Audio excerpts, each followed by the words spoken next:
आज हम लोग पढ़ेंगे भारतीय संविधान के अंतर्गत 1773 का रेगुलेटिंग एक्ट। इसका महत्व था, जैसे देखिए, भारत में ईस्ट इंडिया कंपनी के कार्यों को नियमित और नियंत्रित करने की दिशा में ब्रिटिश सरकार द्वारा उठाया गया यह पहला कदम था। देखिए, 1773 ईस्वी का रेगुलेटिंग एक्ट जब पारित हुआ तो उसमें जो ईस्ट इंडिया कंपनी के जो काम करते थे उसमें क्या हुआ, नियमित और नियंत्रित करने की दिशा में ये ब्रिटिश सरकार द्वारा यह उठाया गया पहला कदम था। क्या? 1773 ईस्वी का रेगुलेटिंग एक्ट, मतलब कंपनी के शासन पर संसदीय नियंत्रण स्थापित किया गया। ठीक, उसके बाद है जो 1773 ईस्वी का रेगुलेटिंग एक्ट था, इसके द्वारा पहली बार कंपनी के प्रशासनिक और राजनीतिक कार्यों को मान्यता मिली और इसी के द्वारा केंद्रीय प्रशासन की नींव रखी गई। इम्पोर्टेंट क्वेश्चन है कि केंद्रीय प्रशासन की नींव किस एक्ट के तहत रखी गई, तो आप बताइएगा 1773 का रेगुलेटिंग एक्ट के तहत। उसके बाद है विशेषताएं। 1773 ईस्वी का रेगुलेटिंग एक्ट की विशेषताएं ध्यानपूर्वक समझिए। देखिए, इस अधिनियम के द्वारा जो बंगाल के गवर्नर को बंगाल का गवर्नर जनरल पद नाम दिया गया। देखिए, पहले बंगाल के गवर्नर को बंगाल के गवर्नर कहता था, लेकिन अब जो 1773 ईस्वी का रेगुलेटिंग एक्ट लग गया तो उसके बाद क्या नाम दिया गया, गवर्नर जनरल, बंगाल का गवर्नर जनरल पद नाम दिया गया तथा मुंबई एवं मद्रास के गवर्नर को इसके अधीन किया गया।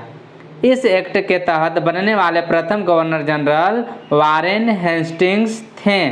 बहुत इम्पोर्टेंट क्वेश्चन है ये कि बंगाल के प्रथम गवर्नर जनरल कौन थे, तो आप बताइएगा वारेन हेस्टिंग्स।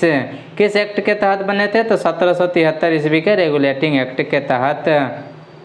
उसके बाद है इस एक्ट के अंतर्गत कलकत्ता प्रेसिडेंसी में एक ऐसी सरकार स्थापित की गई जिसमें गवर्नर जनरल और उसकी परिषद के 4 सदस्य थे जो अपनी सत्ता के उपयोग संयुक्त रूप से करते थे।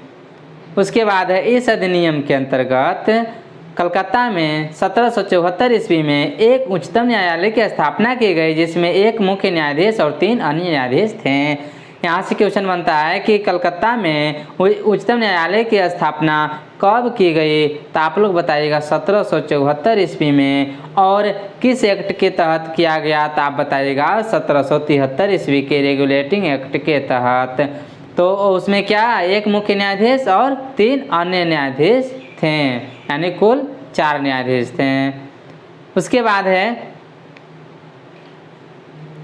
है इसके तहत कंपनी के कर्मचारियों को निजी व्यापार करने और भारतीय लोगों से उपहार व रिश्वत लेना प्रतिबंधित कर दिया गया। देखिए, जब 1773 ईस्वी का रेगुलेटिंग एक्ट लगा तो जो कंपनी के जो कर्मचारी थे उनको निजी व्यापार करने के लिए प्रतिबंधित कर दिया गया, भारतीय लोगों से उपहार लेना प्रतिबंधित कर दिया गया और रिश्वत लेना भी प्रतिबंधित कर दिया गया।